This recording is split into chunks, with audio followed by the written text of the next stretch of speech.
Assalamualaikum dan salam sejahtera. Nama saya Danish Haikal bin Muhammad Fairuz dan saya mewakili kumpulan saya iaitu Muhammad Mirza Muhaimin dengan video yang bertajuk Minecraft Education Smart Town. Dan bandar ini bernama Danza sebagai tanda bahawa Danish dan Mirza yang menciptakan bandar ini. Di sini kita mempunyai kafe yang beroperasi selama 24 jam. Reka bentuk kafe luas dan terbuka serta menggunakan sensor pintu automatik dan lampu kafe adalah daylight sensor yang secara automatik hidup pada waktu malam. Ini adalah bahagian di dalam sekolah. Sesi pembelajaran menggunakan papan elektronik. Dan bandar ini mempunyai kereta api bawah tanah yang sangat laju untuk menjimatkan masa pengguna dan sistem check-in juga secara automatik. Smart Town Danza ini juga mempunyai panggung wayang yang menggunakan kaunter tiket digital dan papan LED pintar.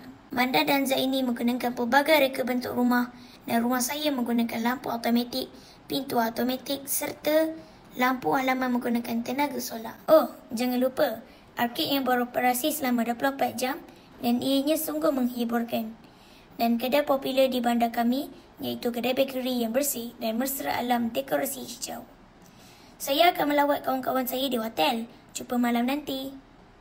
Lampu jalan di bandar ini mempunyai solar panel yang mempunyai sensor untuk menyala secara automatik. Malam ini adalah malam terakhir saya kerana saya akan melawat ibu bapa saya pada keesokan harinya di Malaysia.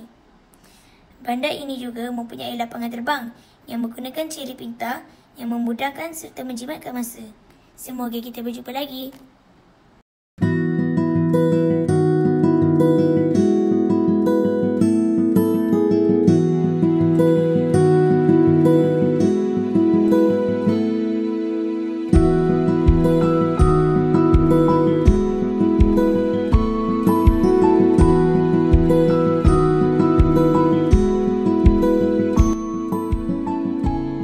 Semasa pembinaan bangunan ini, saya menggunakan koding untuk enjin membangunkan solar panel di atas bangunan ini. Sekian daripada kami. Terima kasih.